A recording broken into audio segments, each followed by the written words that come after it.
Hello friend, welcome back to my channel. আজকে দেখো আমি কোথায় যাচ্ছি। আর এখন বলো তো কটা বাজে? এখন রাত্রির 3টে বাজে। 3টে না, সরি, এখন রাত্রি 2:30 বাজে। আমি 3টের সময় বেরোবো বলেছিলাম, কিন্তু রাত্রির 2:30টার সময় আমি উঠেছি এখন। তারপর দেখো আমি রেডি হইনি, তার আগে দেখো মেয়েকে রেডি করাচ্ছি। মেয়ে দেখো ঘুমাচ্ছে, ঘুমিয়ে ঘরে আমি ওকে টিপ পরিয়ে দিচ্ছি, কারণ উঠে গেলে আমার আবার ঘুম পাড়াও আবার। তারপরে টিপ পরিয়ে তারপরে বাইরে আসলাম। দেখো কত অন্ধকার বাইরে খুব বৃষ্টি হয়েছিল। দেখো একটাও লোক নেই। তখন আমি দেখো 2:30 বেজে গেছে, তখন আমি দাঁতটা ব্রাশ করে নিচ্ছি, কারণ আমি যাবো এখন ঘুরতে। কোথায় ঘুরতে যাব তোমাদের আমি ঠিক বলবো।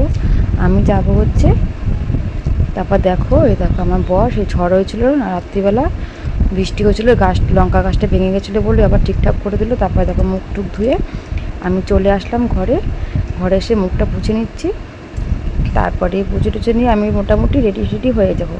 মোটামুটি একটু রেডি হয়ে নিলাম বেরোবো বলে।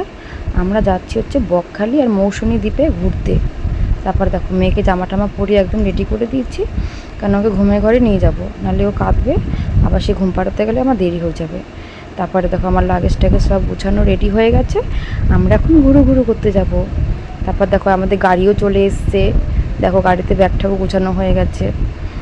তারপরে এই দেখো আমার মেয়েকে নিয়ে চলে এসেছি আমি। তারপর দেখো মেয়ে এখনও পুরো ঘুমের ঘরে, ওকে ঘুমের ঘরে রেডি করেছি। তারপরে দেখো রাস্তাটা দেখো কি সুন্দর, তখন হালকা ভোর হয়েছে। দেখো ওয়েদারটা কত সুন্দর। আমি তোমাদের রাস্তাগুলো দেখাচ্ছি, একটু করে যাচ্ছে, রাস্তাগুলো দেখাচ্ছি। এত সুন্দর গাড়িতে বসে, মানে তার মজাটাই আলাদা। তারপরে এখানে একটা দেখো কেমন একটা বাড়ি দেখলাম, আমার বড় আমাকে বলছিল, কিন্তু নামটা ভুলে গেছি। তো এটা দেখো কত সুন্দর। তারপরে আবার দেখো যেতে কলকাতাতে এই জায়গাটা পড়লো, এটারও নাম ভুলে গেছি। জায়গাটা দেখো কত সুন্দর। তারপরে চলে যাচ্ছে আর একটা জায়গায়। দেখো এখানে এই যে আমার মেয়ে ঘুম থেকে উঠে গেছে গাড়ির মধ্যে, তখন দেখে ভাবছি যে কী ব্যাপার, কোথায় থাকার কথা, কোথায় থাকছি। তারপরে এই জায়গাটা দেখো কি সুন্দর, মন্দিরটা দেখো। আমরা ঢুকতে পারিনি, কি তখন মন্দিরটা বন্ধ ছিল সকালবেলা। দেখো কত সুন্দর মন্দিরটা। তারপরে আমিও মন্দিরটা কাছাকাছি চলে আসলাম। এই যে ঢুকতে তো পারলাম না, দূর থেকে দেখি মজা নিচ্ছি, আর ভাবছি যে কখন ঢুকবো।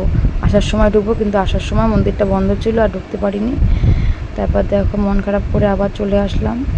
তারপরে আবার গাড়িতে বসে আছি। আমার মেয়ে দেখো আবার ঘুমিয়ে পড়েছে গাড়ির মধ্যে, তখন পাগল হয়ে গেছি আমি। দেখো আমার মেয়ে দেখো ঘুমিয়ে পুরো কাদা, ঘুমাচ্ছে, খাচ্ছে আর উঠে যাচ্ছে।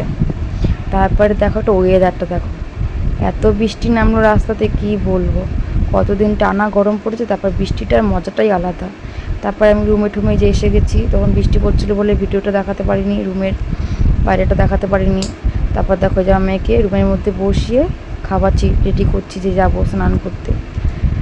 চলে এসেছি বকখালি আমরা। টাটা ফ্রেন্ড, আবার দেখা হবে।